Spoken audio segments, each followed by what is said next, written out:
the subject of today's talk is mind the gap. And the first thought that comes to mind is the metro train and its constant advice to mind the gap that we don't really dwell on once we are off the train. But mind the gap can and does have a more profound meaning. Today I'm telling you about the gaps that I grappled with and how I tried to fill them in my own way. This is my story, and before I begin it, I have a question for you. What is your story? When you grow up and talk to your grandchildren, what's the story that you want to tell? Will your story be more exciting than your CV? Or will you say you woke up, went to work, completed projects, met deadlines and targets, got promoted every other year, basically went through the motions of life, did not drop too many balls, but did not disrupt very much either? Think of the story you want to tell a few decades from now and then start writing it today.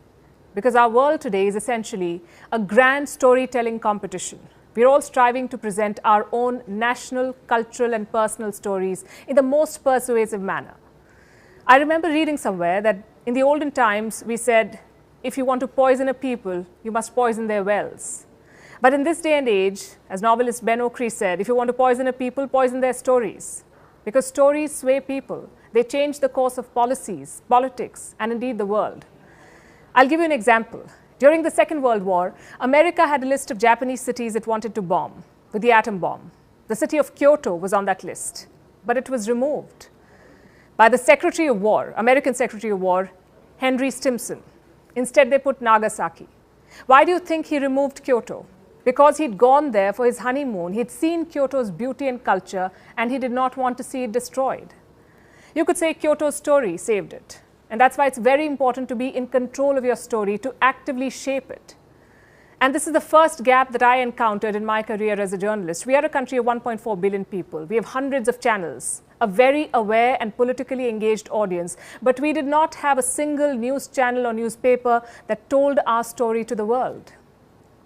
The New York Times writes something about India and it immediately becomes a Twitter trend. You may trash it, but you're still consuming it and reacting to it. The Economist weighs in on an Indian election and it becomes part of the political debate. We are letting the foreign press shape our self-image. Which Indian newspaper triggers a similar response in the West? If there is disturbance in Kashmir, the world learns about it from the BBC or Al Jazeera. They use their own lens, their own editorial biases, and for the moment that's besides the point. The argument I'm making is very simple. Why can't India, the land of epics like the Mahabharata and Ramayana, tell its own story in its own words? This gap was filled by WION, India's first international news channel of which I'm a part. Gap number 2. You have a story, but why should anyone listen to it? There are multiple channels with heavyweight anchors all discussing the same story with the same guests, the same graphics, the same visuals and the same decibel levels. We are like that song, I'm just a copy of a copy of a copy. We all kept looking at each other and perhaps forgot the viewer. We wanted to do what someone else was doing, bigger, bolder, brighter, but not necessarily better. If you have 10 windows, I'll have 12. But we forgot to ask what the viewer wants. Do you want to see so many talking heads? Do you want an endless and frankly useless shouting match every day? And if you want to see a good stunt, will you watch Avengers or Anchors? In this clutter, how do you become different? What sets you apart is the way you tell the story. And that brings me to the concept of the katha and the kathakar. Now, if you have a child or a niece or a nephew, you would have noticed something. They all ask for the same story to be told over and over again. We did the same with our grandparents. We know the story from beginning to end, but we want to hear it again. Why do we like the same story retold? Because what is pulling us is not the katha or the story, but the kathakar or the storyteller, the manner in which that story is told. That's what holds the magic. How do we create this magic in news? Well, I was introduced to the life-changing concept called orbit shift. It's a very simple concept. You all know what a gravitational pull is. It's, in the simplest of terms, it keeps you grounded, but it also prevents you from flying. As professionals and individuals, we are saddled with many levels of gravity. Number 1 is personal gravity. This is what I can do, this is what I cannot do. There is self-doubt, and there are limitations that your mind sets for you. Number 2 is company gravity. This cannot be done in our organization because you will not get cross-functional support or because yahan aisa hi kaam hota hai. We've all heard this and accepted it. Number 3 is industry gravity. How can you do a 9 p.m. show without guests? It doesn't happen anywhere. How can you not take a break in the middle of the show? This is the industry practice, and soon it becomes industry gravity, and we do not challenge it. Number 4 is the social or cultural gravity, prejudice, preconceptions. In India, we flaunt the jugaad. We do not want a long-term plan because we believe in figuring something out at the last moment with jugaad. Now think of the number of times when you've had to struggle with this cumulative gravity. It is the biggest hurdle in the path of innovation. It kills ideas. And you rationalize all of it in the name of practicality. But sometimes you have to be impractical. You have to throw yourself at the deep end and burn the bridge to safety to come up with something that is really transformative. And that is what is called an orbit shift. And that's what we did with Gravitas, or we hope we did. We created a primetime news and views show minus multiple guests. We went back to the drawing board to focus on tight scripts, on relevant subjects, research, analysis, fact checks, basic things really, which should ideally be SOP for all news, but they were not. Gap number 3, or should I say challenge. Who watches TV news anymore? There is an explosion of content around you. Television is already the second screen. The mobile phone has taken the top spot.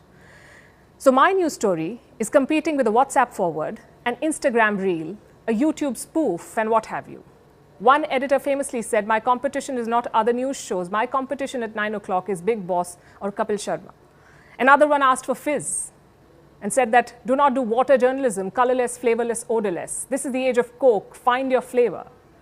Well, what should that flavor be? Inform without making a fuss. Give your viewer value for time. That's the flavor we decided on. Use the old playbook of Aristotle to make your story compelling. He gave us 5 elements of a good story some 2,000 years ago. And these are the 5 elements: ethos, authority and character, which comes with credibility and commitment to the issues that you raise in your broadcast. Do people trust you? Do they see you as an authority on a subject? If they do, they will listen to you. Number 2, logos, that is reason, which involves making a logical appeal, using data and facts to make a rational argument. Because you cannot make an assertion with no basis in fact or logic. Number 3 is pathos, emotion, and this is different from drama. It's a genuine connect with the audience through honest and effective communication. Number 4 is metaphor, which helps the viewer process complex issues. When you give them relatable parallels, it makes news more memorable. And number 5 is brevity, using short sentences, punchy lines, informative tag-outs. And finally, the gap that is common to all human stories, the gap that I continue to try to fill, the question of purpose. What is the purpose of what you're doing? What do you really want to do? And to what end? It's like that dreaded interview question. Where do you see yourself 5 years from now? Where do you see yourself at the end of this journey you've embarked on? Honestly, I've not been able to answer this question, so I gave myself another one. Which is the one story that changed your life? Or if that sounds too dramatic, the one story that profoundly impacted you or just stayed with you. For me, that story was the story of the ugly duckling. It's a nursery tale. You may remember it. A duck lays some eggs, they hatch. All ducklings look similar, except one. He's bigger, awkward, doesn't have webbed feet. He feels sad about not fitting in until he sees a flock of swans and realizes he was never even a duck in the first place. He was a swan, bracketed with ducks by mistake. He realizes he's beautiful and not ugly, and he flies away. And I find this story very powerful because it is simple and relatable. It talks to me. I think at some point in our lives, we've all been the ugly duckling, under immense pressure to fit in and beating ourselves up for not being able to. I'm sure all of you have such stories. You read them or saw them, and then the penny dropped. Oh, this is what this is about. And these stories shaped us. Where do you find them? In books, in movies, in TV shows, cartoons, basically mass media. And if mass media has such a profound impact on minds, my purpose, I believed, as a cog in the wheel of mass media should be to find and tell such stories that inspire, that motivate, or at the very least, that trigger ideas and conversations. So that, I would say, became my purpose, to shape ideas, to make sense of the news, to empower you to form your own opinion, because you're intelligent enough to choose. I'm going to wrap with that. All the very best. Thank you.